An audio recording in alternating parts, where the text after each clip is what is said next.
งสาธุทานธรรมเทศนาชาดกตำนานเรื่องเล่าขานสาระอันดีธรรมะสู่ใจรายการนี้ทุกบทตอนศีลธรรมงามไทยพระครูประหลัดเทพพงศ์อิตติโตพโนการเล่าขานไทยทุกทิศควรทั่วไทยได้ยินไปให้ยินดีเจริญธรรมทั่วธรณีเจริญดีทั่วถึงกันพระพุทธศาสตร์และวัฒนธรรมอันวิเศษสันนิรันด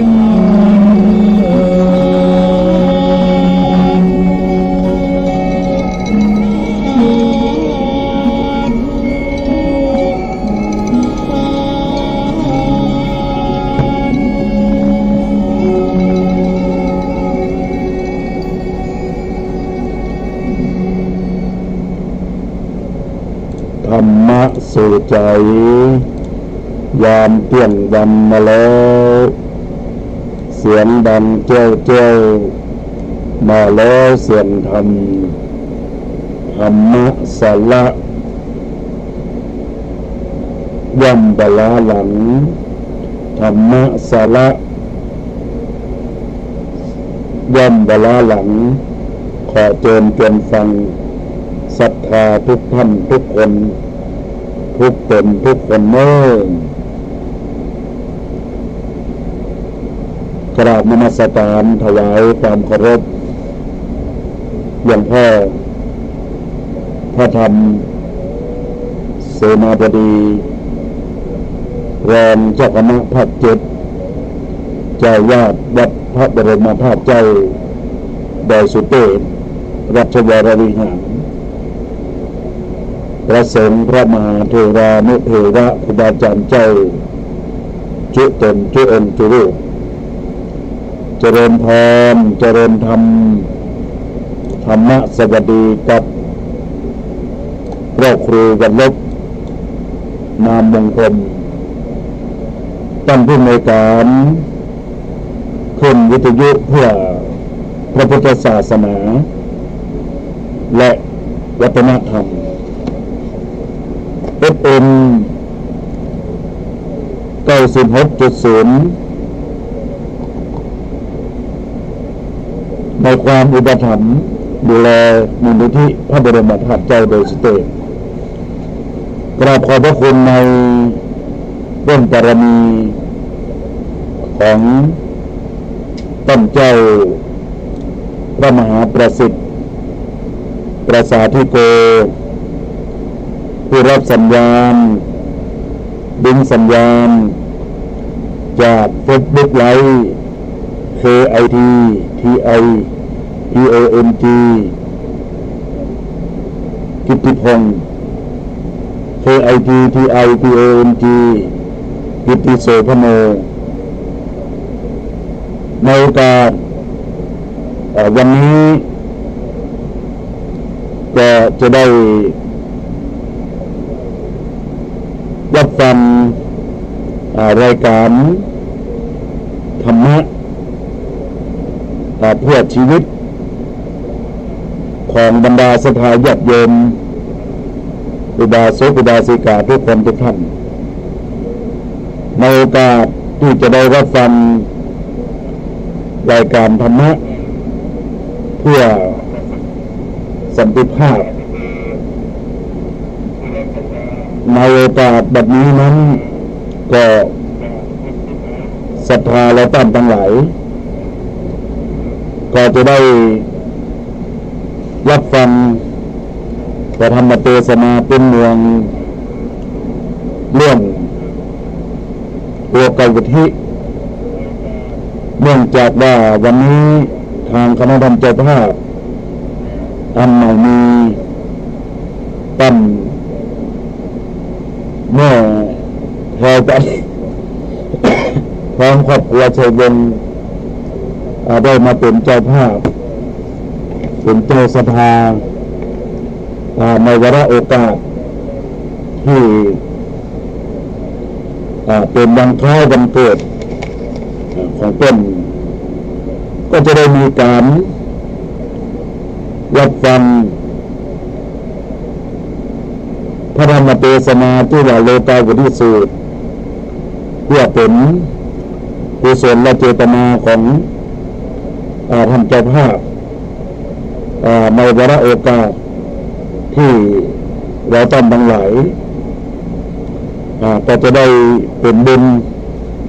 เป็นกุศลเป็นเนื้องาบุญที่ก่อเกิดจากความสุขความเจริญก้าวหน้ารุ่งเรืองแห่งชีวิตของศรัทธาญาติโยมมาตั้งทั้งหลายดังนั้นแล้วบรรดาญาติโยมอุบาสกอุบาสิกาทุกคนทุกท่านเราก็ร่วมกันฟังพระธรรมเทศนาโนดจะเป็นธรรมโลกาวุฒิสูตรในโอกาสนี้ก็ญาติโยมทั้งหลายอาตมาภาพก็จะได้นำสาระธรรมโลกาวุฒิสูตรนั้นเทศนาธรรมให้กับแม่แพรพันธ์ชัยวงศ์พร้อมครอบครัวที่แม่ได้มาเป็นเจ้าภาพกันเทศกันทำในโอกาสวันนี้ก็ขอเจริญพรญาติโยมได้ตั้งอกตั้งใจก่อนจะเดียตั้งอกตั้งใจก็ไหว้พระรับศีลให้ก่อนเนิ่นนิมาสการมาพุทธังอภิปูชยามะอิมินาสกาเลนะธัมมังอภิปูชยามะอะระหังสัมมาสัมพุทโธภควาพุทธังภควันตังอภิวาเทมิสวากขาโตภควตาธัมโมธัมมังนัมสสามิสุปฏิปันโนภควโตสาวกสังโฆสังฆังนามามิมะยังพันเตปิสลาโมนาสังฆปัญจศีรานุยาจามาทุติยัมปิมะยังพันเตปิสลาโมนาสังฆปัญจศีรานุยาจามาตาปิยัมปิมะยังพันเตปิสลาโมนาสังฆปัญจศีรานุยาจามานะโมตัสสะภะคะวะโตอะระหะโตสัมมาสัมพุทธัสสะนะโมตัสสะภะคะวะโตอะระหะโตสัมมาสัมพุทธัสสะนะโมตัสสะภะคะวะโตอะระหะโตสัมมาสัมพุทธัสสะพุทธังสรณังคัจฉามิธัมมังนัมสสามิสังฆังสรณังคัจฉามิทุติยัมปิพุทธังสรณังคัจฉามิทุติยัมปิธัมมังสรณังคัจฉามิทุติยัมปิธัมมังสรณังคัจฉามิทุติยัมปิสังฆังสรณังคัจฉามิติสรณะคัมมังมุทิตังอามะพันโตปานาทิปาตาเวระมณีสิกขาปะทังสมาธิยามิอะทินนาธัมมาเวระมณีสิกขาปะทังสมาธิยามิกาเมสุมิจฉาจาลาเวระมณี สิกขาปะทังสมาธิยามิมุสาวาทาเวรมณีสิกขาปะทังสมาธิยามิสุลาโมลายะมัจจปมาทัฏฐานาเวรมณีสิกขาปะทังสมาธิยามิอิมานิปัญจสิกขาปะทามิสีเลนะสุขติยันติสีเลนะโภคสัมปทาสีเลนะนิพุติยันติตัสสมาสีลังวิโสทะเยนะโมตัสสะภะคะวะโตอะระหะโตสัมมาสัมพุทธัสสะพุทโธสุโธติโลกัสสมิงสัมปะสัตตาอิตังสังสาราปันตะมังสิโนอะหังสิลาสาวันเดมิสัพพตาพุทโธอันว่าพระพุทธเจ้าเสดเป็นพระเสดที่โลกัสสมิงพระโลกปัญหาสามก็โลปิก็กตัมมุตังโมเป็นพระโมจนาสัพพะสัตตานังกาสัตตาโลกปัญมวงสังสารปันดะนังสีโนอันติดอยู่ในโลกสงสารนักว่าเป็นดังตัวผูกไว้แด่ผู้ใดถึงนิพพานได้มีต่อสัตตัญญูพระพุทธเจ้าหากได้น้อมเสียยันเจียบเลขอันนับไว้มันแลหังอันราคาวันตามีก็วายันพุทธังยังพระพุทธเจ้าศิลาสาด้วยหวังแห่งคาสัพพะตาตุงามะนะโลกศิลาสาสัพพะตาในกาละว่าเนื้อจะลาอันว่าคนตั้งลายตรงใดก็ดีนั่นว่าสามานะตรงใดตนหนึ่งก็ดีละได้เอาพระพุทธเจ้าเป็นที่จังที่ต้นโดยเด็ดว่าพุทโธเสโธสุมาโมกะหันโตส่วนอันว่าขอเลงหัดลานักบวชเจ้าตั้งลายตุงมันก็จะได้เป็นจากตุกโต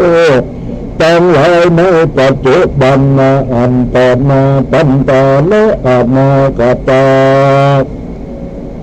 แต่นาจะหลับหาธรรมโมมังหาโมโกลัตตโมปิโลโกสัมสลันโต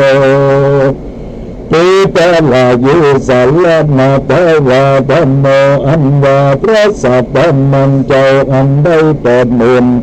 สี่พันคำสยาคำโตอันว่าพระพุทธเจ้าโตสัตนาไว้โลกุนัตมหาโมโกรัตนาหากเป็นดวงเจ้าอันบาโสดยิ่งกว่านักอันนำเอายังสัตตาโลตังวันโหเป็นละเทินฟังสมเมสาตอนพันนาโกเวียนตัวอมาตะนานาบุลาปามันบอกหูเต่านั่นละเยปุคาโลอันว่าปุคาลาปุใดมีใจใส่สัพพะและเอาพระสัตตานันเจ้าโดยเบิดวานังอามังโกรัตตันโนติโลเกสังสารันโตปิวะลายัมสัพพะสัพพะนาวังอัตตมันตัมตมานามิธรรมังหังอันว่าก็กวันตามิสิลาสาเพียงว่าสัพพะตาบังอีกอจังอาเป็นจากกันบนอ้นบาลัยตั้งต่อปัจจุบันนาอันต่อมาเลอนาคตาอันจักมาตลาดต่อเตา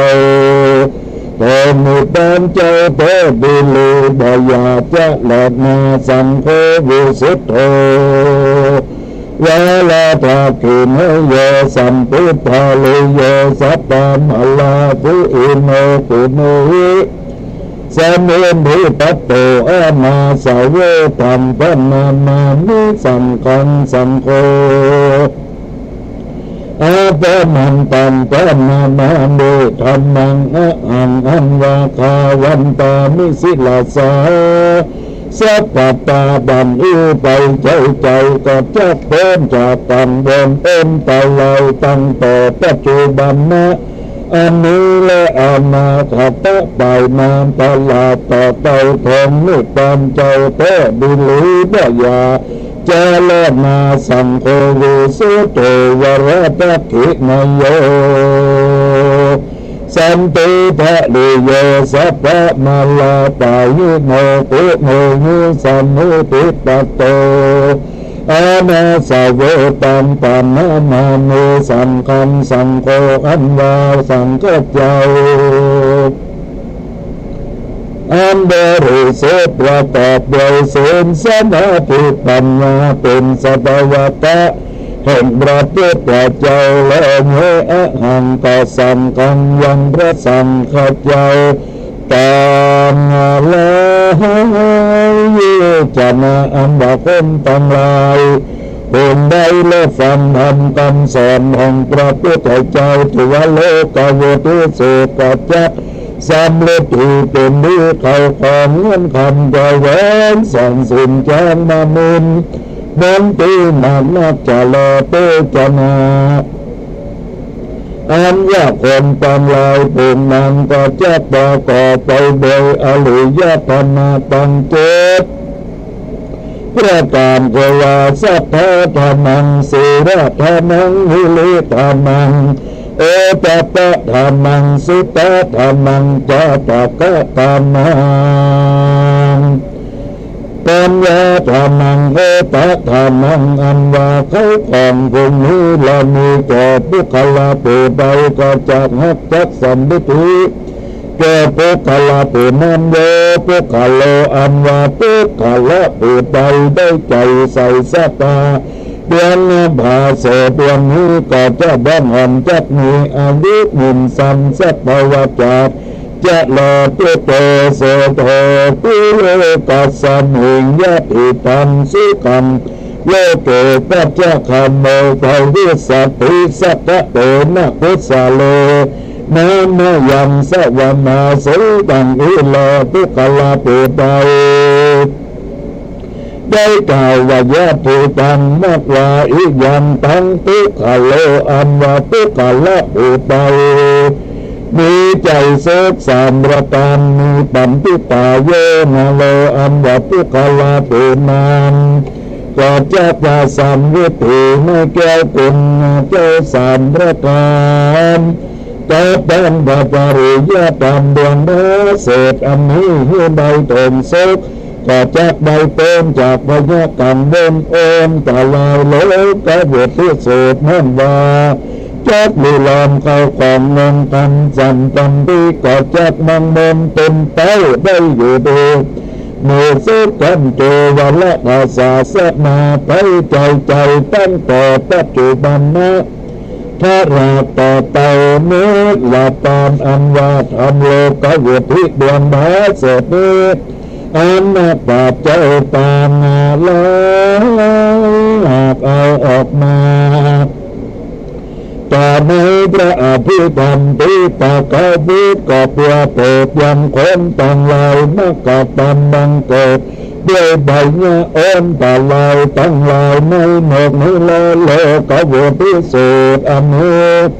อันนักปราชญ์เจ้าจักสังวันนาด้วยโลกวุฒิสุดอันพระพุทธเจ้าหากได้เตสานานิโกเทกมาพระสูนาที่โกศลาและจากบังกรมสมเลสเดชบรรดาคณะสัตยาญาติโยมอุบาสกอุบาสิกาได้หอมยัดฟังพระธรรมเทศนาอันเป็นธรรมเทศนาที่ว่าโลกะบุติสูได้เทศนาธรรมเพื่อเป็นวาระ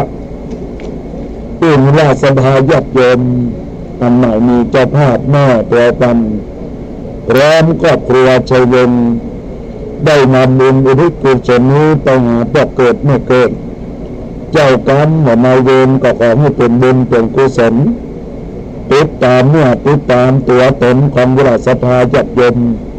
ให้มีความสุขมีความเจริญก้าวหน้าดังนั้นแล้วตั้งอยู่ที่บ้านก็ให้ตั้งนั้นได้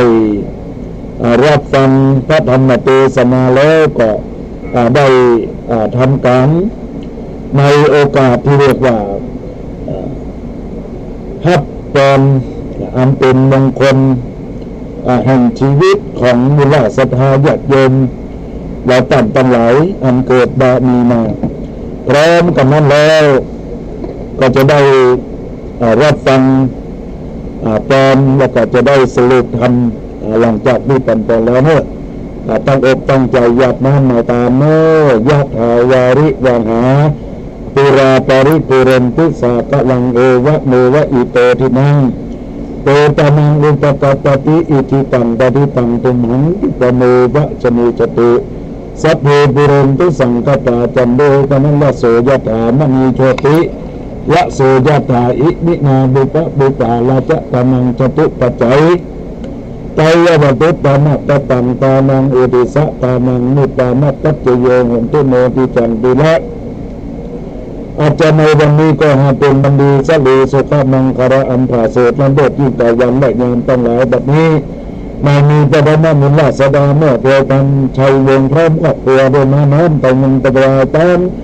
จะเป็นปัจจัยเตสนาธรรมจุลโลกาบุติสุอุริปัญหาก็เกิดไม่เกิดเจ้ากรรมนายเวรและน้ำปูจาธรรมเทศนา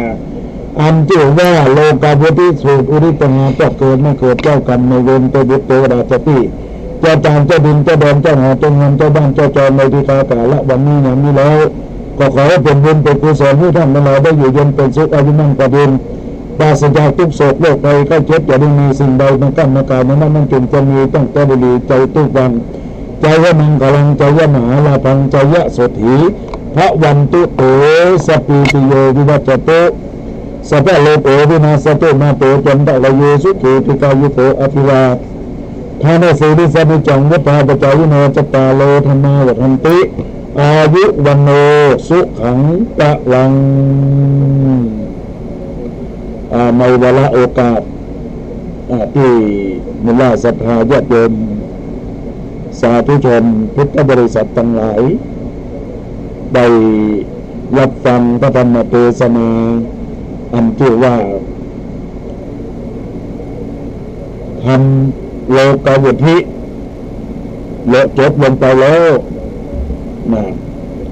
ก็ขอให้ญาติโยมที่เป็นเจ้าของกันเตศซึ่งแต่วานี้เป็นมาตามกันเข้าขนานที่วัดบ้านต้นก็อยู่หมู่บ้านดีเจนโฮม2เป็นศรัทธาอุปถัมภ์ซึ่งเป็นผู้ทำบุญใส่บาตรตักบาตรทำบุญสุนทรทานแต่ว่านี่กับปะกันอาตมาภาพก็หับกันเข้าต้นก็ได้บอกอาตมาว่าขอระบายตามคำเข้าเป็นวันเกิดวันไข้74 ปีก็น้อมถวายปัจจัยปันป้อน300 บาทแล้วก็ขอฟังธรรมพูดเมื่อที่แม่ก็ฟังก็จบมาอีก200รวมปัจจัยที่ได้ฮับของแม่ครอบครัวชัยวงศ์เนี่ยเพื่อได้บุญเป็นการคล้ายวันเกิดนี่ก็ได้ทั้งหมด500 บาทอาตมาภาพก็บ่ได้เงินปัจจัยนี้ไปไหนก็จะได้นำไปสมทบในการที่เป็นพ่อป่าของทางขอคำพญามังลายเพื่อเป็นกุศลผลบุญอันจะก่อเกิดซึ่งความสุขความเจริญในหน้าที่กิจการงานทุกอย่างทุกประการแล้วก็ในโอกาสที่ญาติโยมทั้งหลายได้รับฟังอานิสงส์โลกาวุฒิสูตรนั้นเป็นธรรมมงคลว่าโลกใต้ทั้งหลายเนี่ยถ้าหากว่ามีความมงคลก็ต้องมีศีลมีสมาธิมีปัญญาศีลนั่นก็คือข้อวัดปฏิบัติ ของตัวตนอันเกิดมีมาจากชีวิตของปุถุชนของคนเราตั้งหลายมาที่จะบังเกิดกับชีวิตของตนเราเป็นบอกว่ายามรุ่งเรืองพุ่งเปรี้ยงดุจสายฟ้าแม้เทวายังสยบหลบทางให้จะหยิบดาวคว้าดวงชมก็สนใจไม่เคยไร้ญาติมิตรสนิทกันประคองตนให้สูงค่าอย่าต่ำตกจะซ้ำอกรักกับชังยังพกพันผูกมิตรกลายเป็นศัตรูคู่แค้นกันความสัมพันธ์ก็เลยลาน่าเศร้าใจอันมนุษย์หลายกับดีมี7 ครั้งพลาดแล้วพังอย่าไปกลัวตั้งตัวใหม่เงินเกียรติยศมีอยู่กับผู้ใดก็ไม่ไร้มากพี่น้องของเพื่อนเอ่ยอันนี้ก็เป็นลักษณะของการสร้างกุศลผลคุณงามความดีที่ได้เห็นแก่สายตาของเราว่ามนุษย์คนเราตั้งหลายมีพบก็ต้องมีจากก็ต้องมีผลต่อตัวเปลี่ยนไปเป็นธรรมดาของสัจธรรมของชีวิตของเราจะรุ่งโรจน์โชติช่วงจักรวาลก็อยู่ที่ตัวเราทำเพราะฉะนั้นก็ต้องขอฝากกับบรรดาญาติโยมสาธุชนพุทธบริษัททั้งหลายทุกท่านทุกคนที่ได้รับฟังธรรมะจากบุคตวานแห่งพระโอษฐ์ของพระพุทธเจ้าเพื่อความสุขความเจริญก้าวหน้ามีนากับชีวิตของคนและเทวดามนุษย์เจ้าทั้งหลายที่มันก่อเกิดความสุขเราต้องทั้งหลายเหมือนดังที่ว่าดีร้ายทุกอย่างมีมาแต่ไทยจะดีจะหายินที่สันดานอย่างนักจะแก้ไขได้โลคาปัญญาที่ย่อมเกิดขึ้นกับตัวตนความคิดเสมือนไฟโลกร้ายโลกมะเร็งต้องใช้พระคาถาคือโอมพินิจมหาพินิจพิจารณาเพื่อมากสาธุในความดีให้ญาติโยมมาตั้งหลายญาติโยมในโอกาสที่ได้รับฟังธรรมะแห่งองค์สรีสัมมาสัมพุทธเจ้าจบเวทดังไปเจ้าภาพเจ้าขันธ์ก็อนุโมทนาเป็นที่เรียบร้อยในโอกาส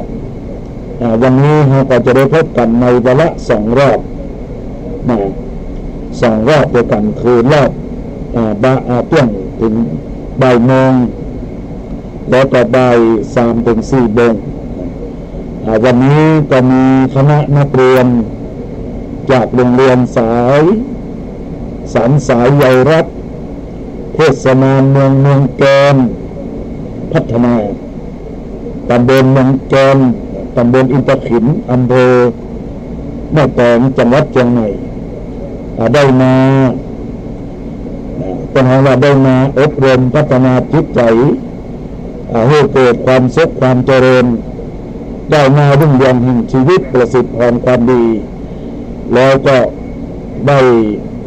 มีการรับฟังพระธรรมเทศนาในโอกาสที่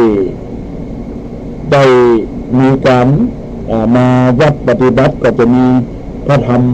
คำสอนเป็นเกตธรรมให้กับลูกกับหลาน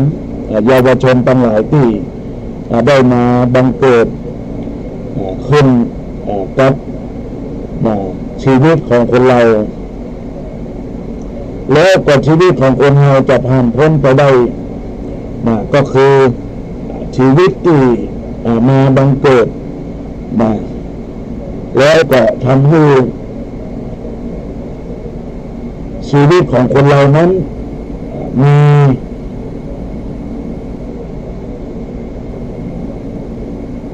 ความปราศจากสิ่งเลวร้ายที่มันเกิดขึ้นกับในอกในใจดังนั้นแล้วบรรดาท่านทั้งหลายที่จะได้โอกาสรับฟังพระธรรมเทศนาเกิดขึ้นในชีวิตแล้วก็ขอให้ญาติโยมกับฟังธรรมฟังน้ำฟังธรรมเพื่อเกิด กับชีวิตของคนเราตามทั้งหลายตอนนี้จะได้โอกาสอนุโมทนาให้ปอนครับญาติโยมทักทายกระดังบ้านมีคุณโยมดร.สุบรเวียงศรีแม่เกษณีชัยเทพคุณโยมแก้วตาแก้วดวงตาธิดาเทพแล้วก็ยังมีญาติโยมคุณโยมบุญเฉลียวศรีบุญเรือนคุณโยมอัมพรอินทัจจะได้ทักทายเข้ามาแล้วก็มีคุณโยมมุกดาติดไปละขอพี่เบิร์ดเดย์โยมมุกดาเด้อแต่ว่าหันในเฟซบุ๊กมุกได้แฮปปี้เบิร์ดเดย์ตัวเป็นวันคล้ายวันเกิดคุณโยมนวันเทศงานคุณไหวสาตั้นเจ้าพระครูสถิตตุลาธรคุณโยมหนูเงินแล้วก็คุณโยมโสภาวงศ์สถานแล้วก็ญาติโยมอุบาสกอุบาสิกาทุกคนทุกท่านที่ได้มีความตั้งใจอันนี้เมื่อครูเรือนทองจันทีก็ทักทายเข้ามาอนุโมทนาขอบคุณเนอะในกุศลและเจตนาคุณโยมดารุณีอุทลาคุณโยมแม่หลวงแสนจันบุญธรรมทักทายเข้ามาต้นเข้ามาในรายการธรรมะยามต้นวันในโอกาสวันนี้ขออนุโมทนาขอบคุณทักทายเข้ามาแล้วก็ขอให้เป็นกุศลเป็นผลบุญแล้วก็มีญาติโยมจากลายก็ทักทายเข้ามาอันใหม่มีแม่ครูเหรียญทองจันดีแม่เนียนนิดชัยวชาติแล้วก็ญาติโยมแม่เกษณีชัยเทพแล้วตลอดถึงคุณโยมปิ๊กดารุรัตน์คุณโยมยายนู่ยายนาโนคุณพ่อสมพงษ์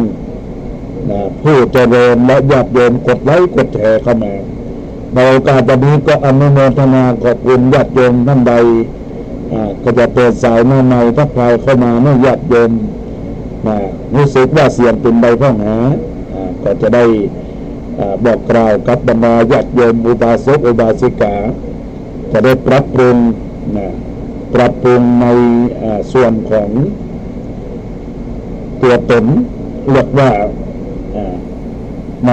เฟซบุ๊กในระบบเสียงมันเป็นจะได้พ้องบอกกล่าวกันตัวเนอะเพราะว่าวันนี้มาเฟซบุ๊กขึ้นจอน้อย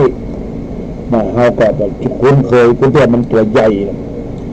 หมายว่าไปปรับอะไรอย่างหรือว่าระบบของเสียงมันเรียนกันก็ได้หรือว่าอินเทอร์เน็ตเนาะเบอร์โทรศัพท์096262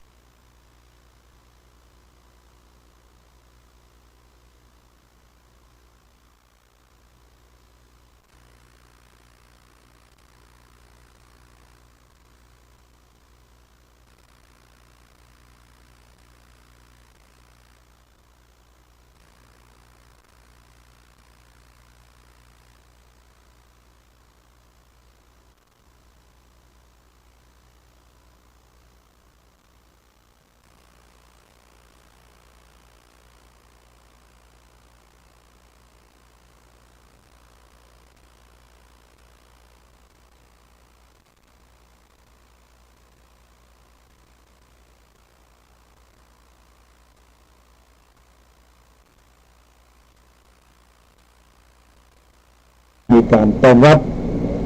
นักเรียนจากโรงเรียนสารสายใหญ่รัฐของเทศบาลเมืองแกนพัฒนาอยู่ตำบลอินทขินอำเภอแม่แตงญาติโยมได้มานอนนี่1 คืนกับอีก2 วันเราจะร้ายเข้าหนีดีเข้าสู้ผิดถูกเป็นครูด้วยไว้ถ้ากันจ๋าเจริญพรนมัสการเจ้าอันนี้ฟังธรรมแล้วพระเจ้าแม่เทพนาเจ้าอนุโมทนาขอบคุณเนี่ยเสียงเครื่องไปเลยห้องเสียงที่วิทยุนี้ต่อดีเจ้าฟังชัดเจ้าชัดตัวอนุโมทนาแม่เทพนาพระพุทธสาธุยินดีกับแม่เจ้าอยู่ดีมีสุขอายุมั่นขวัญยืนจ้าสาธุเจริญพรแม่พรร้องยาแดงอันบางไปอย่างแม่พรร้องยาแดงบางไปอย่าง สายที่1ของสายแม่แพรวพันธ์แม่ครูแพรวพันธ์ชัยวงศ์ได้รับทราบในการเทศน์เจริญพรแม่พรวัดยะแดงมาจัดการเจ้าจาก ขอโฆษณาด้วยเด้อ โมทนาเนาะได้เลยโมทนายินดีเนอะได้โทรศัพท์เข้ามายินดีอนุโมทนาขอบคุณกับแม่พรบ้านหลังยะแดงได้ทักทายเข้ามาเอื้อนเอ่ยเข้ามาในรายการเบอร์โทรศัพท์096262ในสายที่2ของรายการเราก็อนุโมทนาขอบคุณกับศรัทธาญาติโยม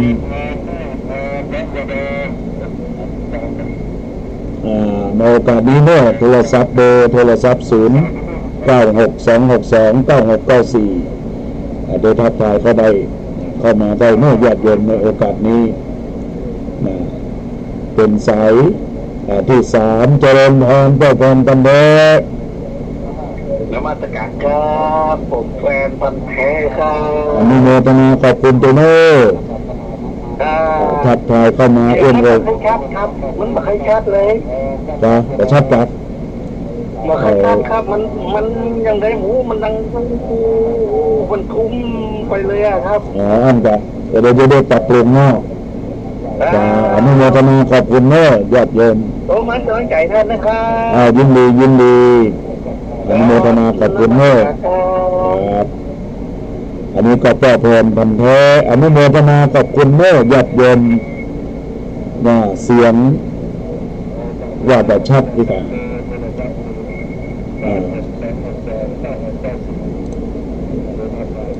จะอยู่ที่อินเทอร์เน็ตก็ว่าจังใดกับหนูเน้อในโอกาสนี้ญาติโยมทั้งหลายเน้อก็ทักทายเข้ามาเอื้อนเอ่ยเข้ามาในเบอร์โทรศัพท์0962629694โดยทักทายเข้ามาเอื้อนเอ่ยเข้ามาในรายการวันนี้ก็ต้องขอโอกาสกับมาญาติโยมกันเน้อว่าในวาระช่วงบ่ายโมงถึงบ่าย2เครื่องวิทยุ FM 104.50 จะได้แวะไปทางการอบรมนักเรียนเพราะว่านักเรียนจะเข้าเวลาเที่ยงครึ่งแล้วก็ดำเนินการสอนในช่วงบ่ายถ้าหากว่าในช่วงบ่ายนี้จะได้ไปที่ไหนอย่างใดก็บ่าย3เราก็เจอกันพบกันอีกครั้งคราวหนึ่งดังนั้นแล้วก็อนุโมทนาขอบคุณกับสายทุกสายทุกสายทุกท่านทุกคนทุกตนทุกองค์ที่ได้มีโอกาสอัตมาภาพได้นำเสนอหลักธรรมคำสอนแห่งองค์พระสัมมาสัมพุทธเจ้าในโอกาสนี้ก็เจริญพรทุกคนทุกท่านที่มีความประสิทธิ์พรความดีเดือนนี้เป็นวันคล้ายวันเกิดของไขก็เจริญพรได้เมื่อก็เป็นบุญเป็นกุศลได้ฟังธรรมได้ฟังเทศน์ไปแล้วก็ขอให้ศรัทธาได้มีความช่ำชื่นยินดีพ้นจากโรคภัยไข้เจ็บจะได้มีสิ่งใดมากำมากายในตัวตนลักษณะของความดีประสิทธิพรก็ขอเจริญพรญาติโยมทุกคนทุกท่านได้มีความปรารถนามุ่งมากสู่การทำความดีและนักได้หลายวันนี้เป็นมีประเพณีเลี้ยงดงเนาะมีการบวงสรวงปู่แซะยอดแซะอากาศก็ร้อนช่วงเจ้าแต่ว่าตอนนี้ก็บดลาวหนาวห้อเพราะว่าเป็นกำลังเลี้ยงดงเลี้ยงปู่แซะยอดแซะเชิญวัดพระธาตุดอยคำเดือนเก้าเหนือขึ้น13-14 คำนี้เป็นมีประเพณีอันนี้ญาติโยมทั้งหลาย เพราะฉะนั้นก็ญาติโยมที่อยู่ทางบ้านทางจองในช่วงบ่ายสามนี้เราก็จะได้พบปะกันอีกครั้งหนึ่งก็ขอให้ญาติโยมได้มีความตั้งใจในความดีในความงามงดงามในชีวิตทุกท่านทุกคนที่ได้คอมเมนต์ได้มีความหมายอนุโมทนาขอบคุณกับคุณโยมปองศรีจอมเมืองประโยชน์พัชรินทร์แท้เตียมาณโอกาสนี้ตัวโน้ที่ได้ทักทายเข้ามา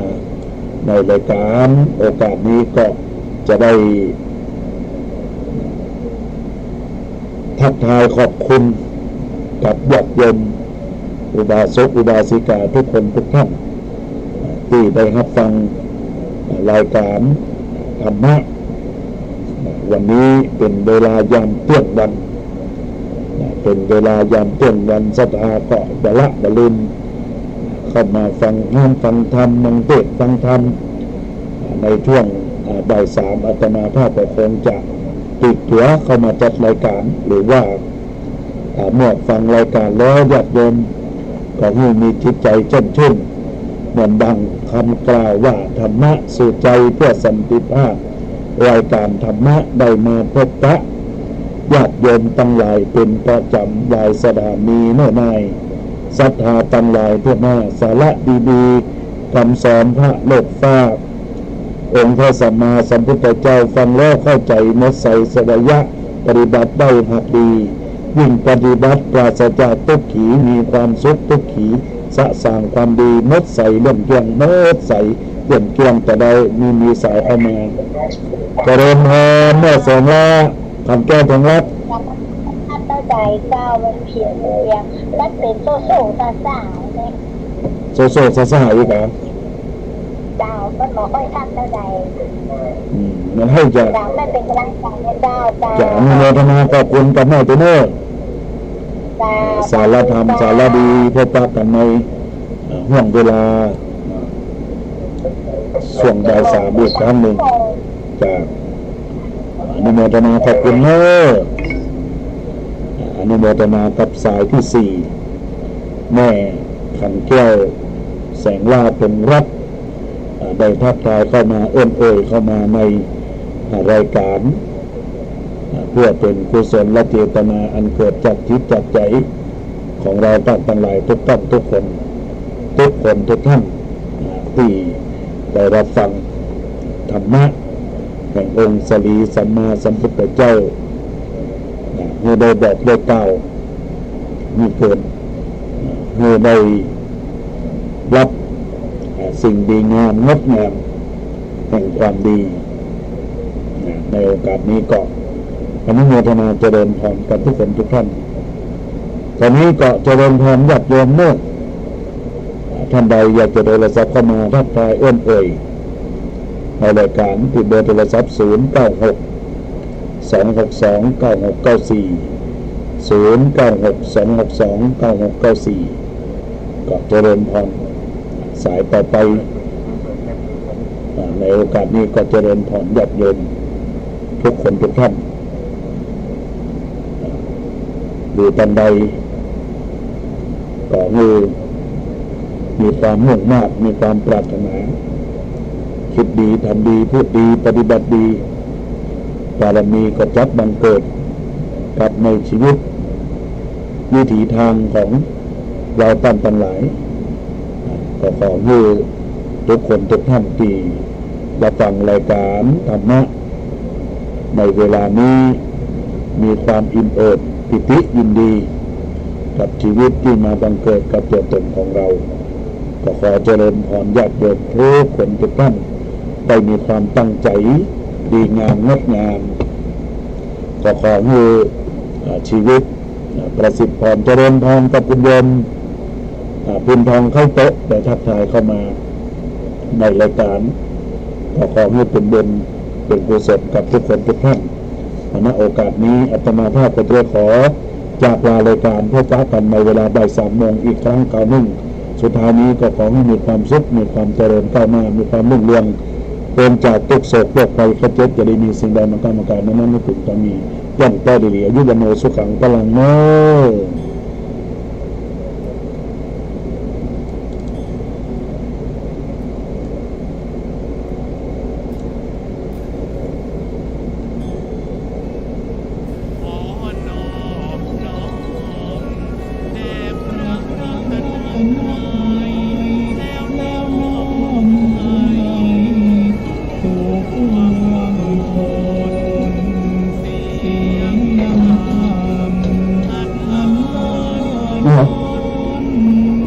แบบพวกเราจนเนี่ย